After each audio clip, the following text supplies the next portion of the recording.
Hey, it's Brock here from Rock Hill Farms, and today I want to talk about the things I don't like about my TYM tractor.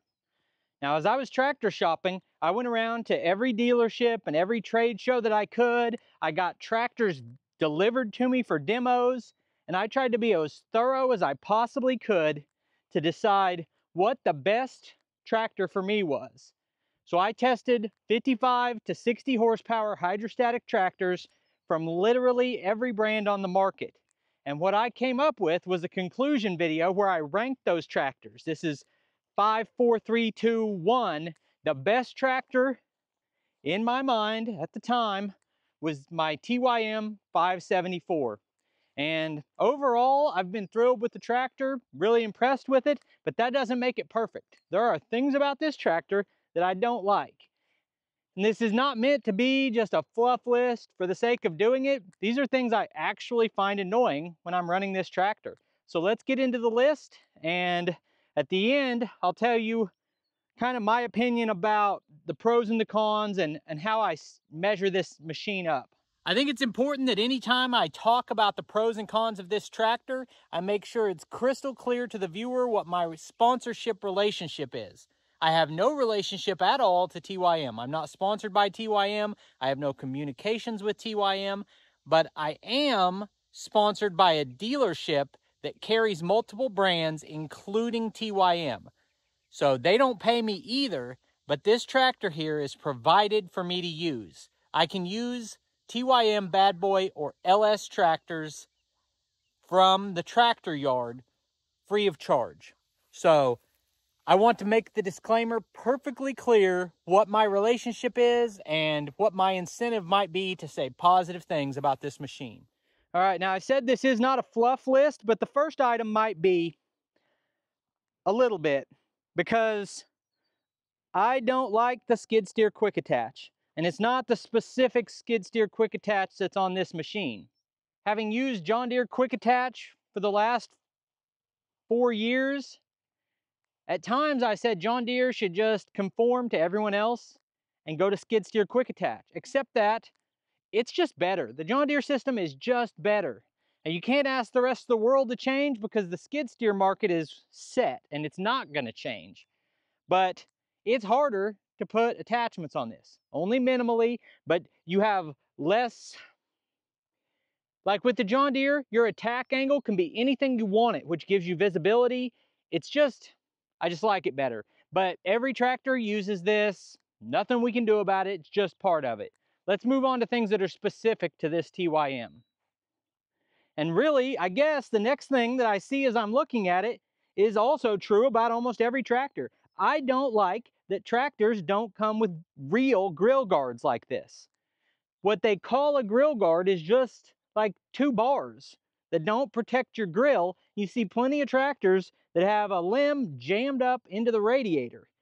I think it would not be that hard or that expensive to put a legitimate brush guard on it like the one I've got here from the tractor yard. I didn't prepare this list chronologically, although there are about 3 items on the list that I consider to be a much bigger deal than the little stuff I'm pointing out at first. So right now I'm just walking around looking for things that have stood out to me over 60 some hours of use here.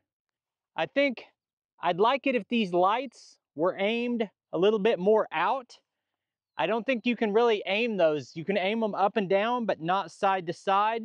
And the headlights go straight forward. And so I'm not getting any visibility like out in this area. The only light I get when it's dark is right in front.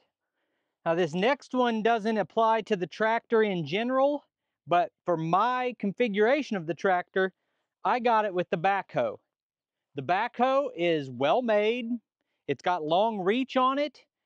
It's powerful. I think it's a really nice backhoe setup.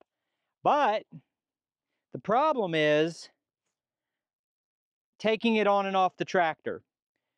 Now, to be fair to TYM, I've taken a similar sized backhoe off a similar sized LS. Then I've watched videos on how it works on the Coyote and the Kubotas and a lot of different machines, and I've seen how their backhoes come on and off. And it's a very similar system to this one. You can see the long subframe that the backhoe has to slide up through. and it works. It's not that big a deal. Problem is, I've had the John Deere system, and the John Deere backhoe is so superior in how it comes on and off. And you guys know, I've just put out a very anti-John Deere video with a lot of complaints about John Deere. But I believe in giving credit where it's due, and it's not all black and white. The John Deere backhoe on my tractor specifically is so much easier to take on and off than it is on this TYM. Let's look at the 3-point hookup area. This works great. I like these and this. This is easier to hook implements up to. I still wish that every brand had a hingeable guard right here that goes over the PTO. Here's our first thing that's specific to this tractor that I don't like. I don't like the all plastic gas tank. And the reason for that is threads are so soft and cheap on something like this. If the top of this neck was metal, I think it would be really superior. It can be hard to get those threads started straight. So that time it went straight on. But sometimes when I put fuel in this, I feel like I've got it perfectly straight and it doesn't want to screw on. And then I'm kind of fighting with it, and I'm afraid the threads are so soft that over thousands of hours and hundreds of fillings, you could kind of cross thread these and ruin the threads. So I'm not crazy about that all plastic on the gas tank or fuel tank. It's not a gas tank. Let's step up in the cab. So now once we're in the cab, we're going to start talking about things that actually bother me more than the ticky-tack things that I was talking about on the outside of the tractor. So the first one is the location of these levers for the rear remotes. They're way down here. And if you're constantly articulating those, that's in an awkward position. Now, you're not every day probably going to be running something that has you actively controlling those rear remotes, but if you were, it would be an uncomfortable position. I prefer them up here. But putting them up here means they're probably electric over hydraulic. And one of the things I liked about the tractor is its simplicity. So these are the type of things you have as a trade-off for that simplicity. Right now, I'm being blinded as I try to record this. The sun's in just the right spot that it's shining in my eyes, which makes me think I'd like a little flip-down sun visor. As I was doing the hay, there were several times I was doing it at this time of the evening, and when I was making my passes going this way, it was hard to see where my windrows were because the sun's in my eyes. Very minor. Who cares, right? But what would it cost to add a sun visor? All right, this is the first thing that really bothers me. The loader moves too slow for my liking. And this is tied to something else, because if you throttle it up, then the loader moves at an appropriate speed that's comfortable and that I like. But I use the auto throttle, and that means I normally have my throttle set low, and I let the auto throttle do its work. And some people hate auto throttle. I'm a big fan of auto throttle, but when you are running auto throttle and you stop, you go to move the loader and it's just barely moving. You're like, I don't have all day to wait for my loader to come down. So then I have to use the hand throttle and throttle it up. And the machine in tight quarters, loader work, spreading rock, something like that, the pedal's a little bit touchy for fast movement at a high throttle. That's why I like the auto throttle, so I can have that throttle down. But the loader is slow when the throttle is low. It just is what it is. Probably solution, if you want to, probably the solution is run it at half throttle and use the auto throttle. But that brings me to the second complaint. I love auto throttle. You might love it, you might hate it. Personal preference. But on almost every machine that I've had or used that has auto throttle, and I call it auto throttle, it's also called link pedal, but on most machines that have it, you have a switch, and you flip the switch, auto throttle is on, you flip it back, auto throttle is off. With this machine, auto throttle is always on. Now what that means, in practical terms, I thought, who cares? When I was looking and shopping for the tractor, I said, who cares? I almost always have my auto throttle on. Well, the problem is when I was running the hay rake, and Phil, who provided my hay equipment at Small Farm Innovations, He said run that hay rake at about 400 RPMs when you're raking and about 500 when you're tedding. That's PTO RPMs. That meant engine RPMs. He wanted it like 16 to 1800 engine RPMs and like 2000 engine RPMs when you're tedding. Well, to do that, I'm setting my hand throttle and I'm getting that where I want it. But now when I push my pedal to go the speed I want to travel, it ramps my RPMs up. And on another tractor, I could just turn off that auto throttle, set my RPMs where I wanted them, and still use that pedal.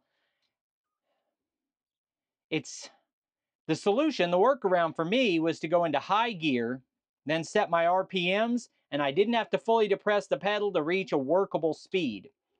So that's a complaint. I wish you could turn off the linked pedal. Now I'm sitting here trying to make sure that I'm not forgetting anything. Ergonomically, the cab is great. The windows are easy open and close, lots of visibility. I can see the loader pretty well. What else has kind of annoyed me about the tractor? One thing, this is more of a general thing, maybe about all of these tractors, but I have a thought, and I've been having some conversation with Jake from the tractor yard who set me up with this tractor.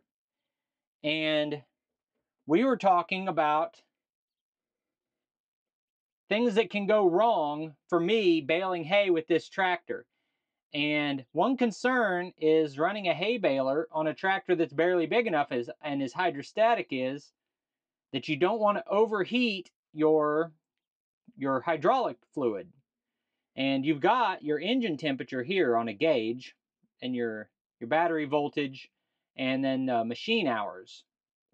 I wish that this gave you a temperature on your hydraulic fluid. Now, I've read conversations online where other people were having problems with, they had a problem with their hydrostatic tractor, and they said the dealer told them that they had overheated the hydraulic fluid. And like, well, does the tractor tell you the temperature of your hydraulic fluid so that you know? Because that's the biggest thing that hurts a hydrostat is when you overheat the fluid, overheat the transmission. And I would like a gauge on any tractor that tells me the temperature of the hydrostatic fluid. As we look down here at the pedals, I would say they are good, not great.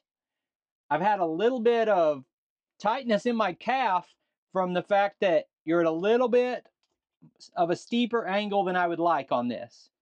Now, I've seen other tractors that were worse, but I would like it if this pedal sat just a little bit lower and a little further forward for me. The exact comfortable pedal placement will depend on you, your height and where you have your seat positioned and the length of your legs and things like that. I'd like it if these were just slightly forward and slightly lower to the ground. Once again, this complaint is kind of generalized, but I wish it had a real toolbox. But then you look at it and the truth is very few tractors have a real toolbox. Some of them will have a very small plastic toolbox, and that's nice to have. I find myself stacking tools right in here.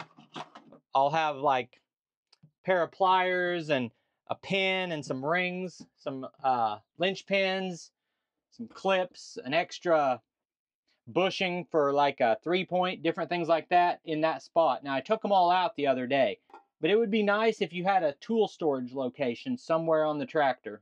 Well guys, that's my list of things I don't like about this tractor.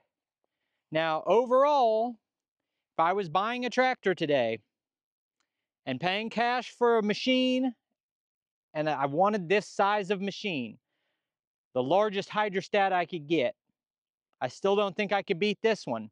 I would still pick this machine right here for a 55 horse, and it's because it lifts more and it costs less than any of the competitors. So to me, being heavy built, having that lift capacity, and then the extremely low price kind of outweighs any negatives that I've talked about here. Now, if TYM was watching and they said, you know what, let's put a switch on it so the next one has the ability to turn the linked pedal on and off, that would be great. But Overall, a lot more positive than negative on the machine. I appreciate you taking time to watch the video. I'll put links on the screen to a couple more of our videos, and I'll see you next time.